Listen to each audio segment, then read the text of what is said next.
ഒരുപക്ഷെ അൻവർ ആഗ്രഹിച്ചിരുന്നതും അല്ലെങ്കിൽ അൻവർ ഉയർത്തിയ വിഷയങ്ങളിൽ അൻവർ പ്രതീക്ഷിച്ചിരുന്നതും. അറസ്റ്റ് ചെയ്താണ്ട് ഉറപ്പിച്ചിരിക്കുക തന്നെയാണ് മുബഷീർ. ഇപ്പോൾ അദ്ദേഹം ഈ സമ്മേളനം കഴിഞ്ഞ് എത്തിയതായിരുന്നു. അതുകൊണ്ട് തന്നെ അദ്ദേഹത്തിന് അല്പം സമയം കൊടുക്കണം തയ്യാറാകാൻ എന്ന് ആവശ്യപ്പെട്ടു. അതിനുള്ള സമയം കൊടുക്കുകയാണ് ചെയ്തിരിക്കുന്നത്. ഡിവൈഎസ്പിയുമായുള്ള അൻവറിന്റെ കോൺവെർസേഷൻ കഴിഞ്ഞിരിക്കുന്നതാണ്. അറസ്റ്റിന് ശേഷം സ്പീക്കറെ അറിയിച്ചാൽ മതി എന്ന് പോലീസ് ഉദ്യോഗസ്ഥർ അൻവറിനെ ധരിപ്പിച്ചിട്ടുണ്ട്.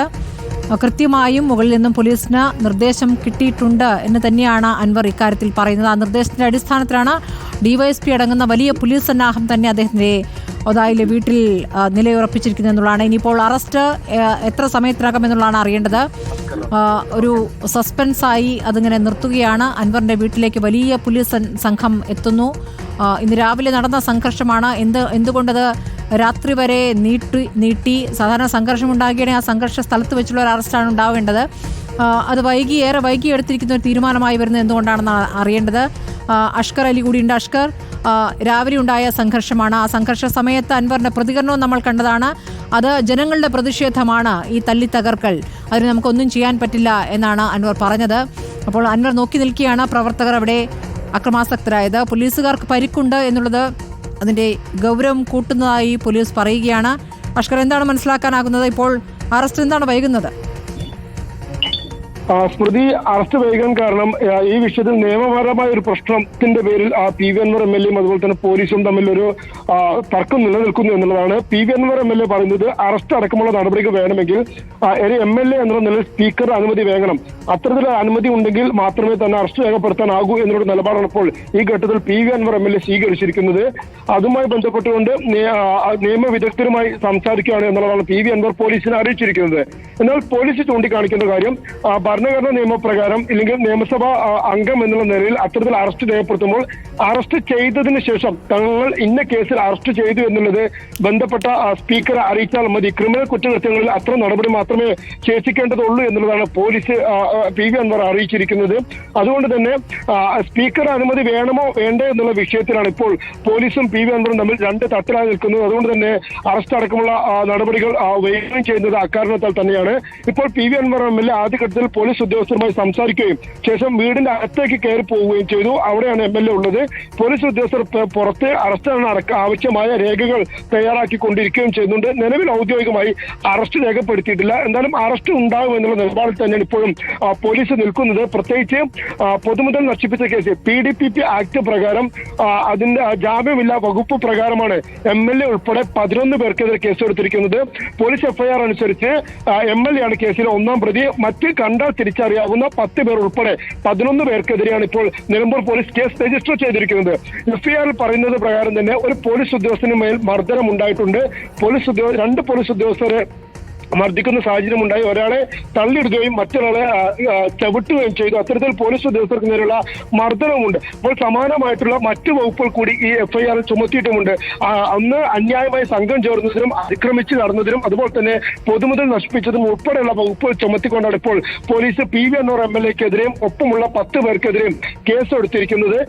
FIR തന്നെ പറയുന്ന കാര്യം 40-ലധികം വരുന്ന ആളുകൾ ഈ കാട്ടാന മണി എന്ന ആദിവാസി യുവാവിനെ കാട്ടാന ആക്രമിച്ച് കൊലപ്പെടുത്തിയ കേസിൽ പി വി അൻവർ MLAയുടെ നേതൃത്വത്തിൽ 40ഓളം ആളുകൾ അന്യായമായി സംഘം ചെയ്യുകയും അതിൽ 10ഓളം ആളുകൾ ഓഫീസിനകത്ത് കയറി അവിടെയുള്ള ഫർണിച്ചറുകളും മറ്റും തകർക്കുകയും ചെയ്തു എന്നുള്ളതാണ് പോലീസ് FIR പറയുന്നത്. അക്കാര്യം സ്മൃതി നമ്മൾ തന്നെ നേരിട്ട് ആ സമയത്ത് തന്നെ അറിയിച്ചതാണ്. വലിയ തോതിൽ തന്നെ ഒരു സംഘർഷാവസ്ഥ ആ ഘട്ടത്തിലുണ്ടായിരുന്നു. ഞായറാഴ്ച ആയതുകൊണ്ട് തന്നെ അവധിയായിരുന്നു, ഓഫീസായിരുന്നു, അത് പൂട്ടിയിട്ടിരിക്കുകയായിരുന്നു. ആദ്യം തന്നെ നോർത്ത് DFOയുടെ ഓഫീസിന് മുമ്പിലായിരുന്നു ഇവർ സമരം നടത്തിയിരുന്നത്. ആ ഓഫീസിന്റെ വാതിൽ ബലപ്രയോഗത്തിലൂടെ പൂട്ട് തകർത്ത് അകത്തേക്ക് കയറുകയും അവിടെ ഉണ്ടായിരുന്ന കസേരകൾ അതുപോലെ തന്നെ മേശ ഉൾപ്പെടെയുള്ള മറ്റു ഫർണിച്ചർ ഉപകരണങ്ങളൊക്കെ തന്നെ തകർക്കുകയും ചെയ്തു.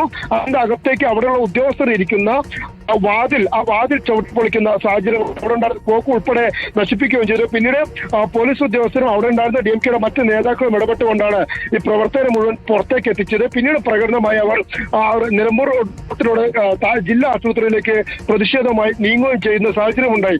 അത്തരം വലിയ പ്രതിഷേധം ഉണ്ടായിരുന്നു. പിന്നീട് നിലമ്പൂർ ജില്ലാ ആശുപത്രിയിൽ എത്തിയപ്പോൾ MLA അടക്കമുള്ള ഏതാനും നേതാക്കൾ അകത്തേക്ക് പോയെങ്കിലും മറ്റു പ്രവർത്തകർ പ്രതിഷേധമായി പിന്നീട് നിലമ്പൂർ ജില്ലാ ആശുപത്രിക്ക് മുമ്പ് തമ്പടിച്ചു. അവിടെയുള്ള പ്രവർത്തകരെ പോലീസ് അറസ്റ്റ് ചെയ്ത് നീക്കുകയും ചെയ്തിരുന്നു. അതിനുശേഷമാണ് ഇപ്പോൾ നിലമ്പൂർ പോലീസ് ഈ കേസിൽ FIR രജിസ്റ്റർ ചെയ്തിരിക്കുന്നത്. PV അൻവർ MLA ഒന്നാം പ്രതിയാക്കിക്കൊണ്ട് 11 പേരെ പ്രതി ചേർത്തുകൊണ്ട് പോലീസ് കേസ് രജിസ്റ്റർ ചെയ്തു. സുധീർ എന്ന് പറയുന്ന ഒരാളുടെ പരാതിയും അതുപോലെ തന്നെ നിലമ്പൂർ പോലീസ് സ്റ്റേഷനിലെ ഒരു സിവിൽ പോലീസ് ഓഫീസറുടെ പരാതിയും അടിസ്ഥാനമാക്കിക്കൊണ്ടാണ് ഇപ്പോൾ പോലീസ് FIR രജിസ്റ്റർ ചെയ്തിരിക്കുന്നത്. അതിനോടൊപ്പം തന്നെ അറസ്റ്റ് അടക്കമുള്ള നടപടികൾ ഇന്ന് തന്നെ ഉണ്ടാവുമെന്നാണ് ഇപ്പോൾ പോലീസ് അറിയിക്കുകയും ചെയ്തത്. അതിന് വലിയ പോലീസാണ്. ഏതൊക്കെ വകുപ്പുകളാണ് ചുമത്തിയിട്ടുള്ളത് അഷ്കർ? ഏതൊക്കെ വകുപ്പുകൾ ചുമത്തിയിരിക്കുന്നു? പൊതുമുതൽ നശിപ്പിക്കുന്നു എന്നുള്ളത് പ്രധാനപ്പെട്ട വിഷയമാണ്. അതോടൊപ്പം വനം വകുപ്പിന്റെ ഓഫീസ് അടിച്ചു തകർത്തു എന്നുള്ളതാണ്. സർക്കാർ സംവിധാനം അടിച്ചു തകർത്തു എന്നുള്ളൊരു വിഷയം കൂടി അവിടെ നിൽക്കുകയാണ്. എത്രത്തോളം ഗൗരവത്തിലുള്ളതാണ് ഈ കേസ്? സ്മൃതി, പൊതുമുതൽ നശിപ്പിച്ചു എന്ന് പറഞ്ഞ PDPP ആക്ട് 1984 PDPP ആക്ടിലെ സെക്ഷൻ 3(1) പ്രകാരമുള്ള കേസാണ് എടുത്തിരിക്കുന്നത്. അത് തന്നെ ജാമ്യമില്ലാ വകുപ്പ് പ്രകാരമുള്ള അതീവ ക്രിമിനൽ കുറ്റത്തിന് ചുമത്തുന്ന കേസാണ്. സമാനമായതിൽ തന്നെ BNS പ്രകാരം 189(2) അതുപോലെ തന്നെ 329, 332, C132, 121, 190, 191 ഉൾപ്പെടെയുള്ള വകുപ്പുകൾ ചുമത്തിയിരുന്നത് അന്യായമായ സംഘം ചേർന്നതിന്, പൊതുമുതൽ നശിപ്പിച്ചതിന്, അതുപോലെ തന്നെ പോലീസ് ഉദ്യോഗസ്ഥർക്ക് നേരിട്ട അതിക്രമം, കൃത്യനിർവഹണം തടസ്സപ്പെടുത്തൽ ഉൾപ്പെടെയുള്ള വിവിധ വകുപ്പുകൾ ചുമത്തിയാണ് ഇപ്പോൾ പോലീസ് കേസെടുത്തിരിക്കുന്നത്. PDPP ആക്ട് തന്നെ അതിലെ ഏറ്റവും പ്രധാനപ്പെട്ട ഒരു വകുപ്പാണ്. കാരണം പൊതുമുതൽ നശിപ്പിച്ചതിന്റെ പേരിൽ സമാനമായ കുറ്റകൃത്യങ്ങൾക്ക് വലിയ തോതിൽ ശിക്ഷാ നടപടികൾ ഇപ്പോൾ പോലീസ് സ്വീകരിച്ചു വരുന്നുണ്ട്. അതിന്റെ ഒരു നയത്തിന്റെ ഭാഗമായി തന്നെ പോലീസ് സ്വീകരിച്ചു വരുന്നുണ്ട്. പലപ്പോഴും കോടതി തന്നെ ഈ വിഷയത്തിൽ പോലീസിനെ ചോദ്യം ചെയ്യുന്ന സാഹചര്യം ഉണ്ടായിരുന്നു. ഈ ഘട്ടത്തിൽ കൂടിയാണ് PDPP ആക്ടിൽ കടുത്ത നിലപാടുകൾ സ്വീകരിക്കുന്നത്. തന്നെ ആ നഷ്ടപരിഹാരം ഈടാക്കണമെന്നതടക്കം സമരം ചെയ്യുന്നവർക്കൊക്കെ ബാധകമായ ഒരു വിധിയാണ് കോടതിയിൽ നിന്ന് ഉണ്ടായിട്ടുള്ളത്. ശ്യാം ദേവരാജ് കൂടുതൽ വിവരങ്ങളുമായി. ശ്യാം, ഇപ്പോൾ പൊതുമുതൽ നശിപ്പിക്കലാണ് കേസ്.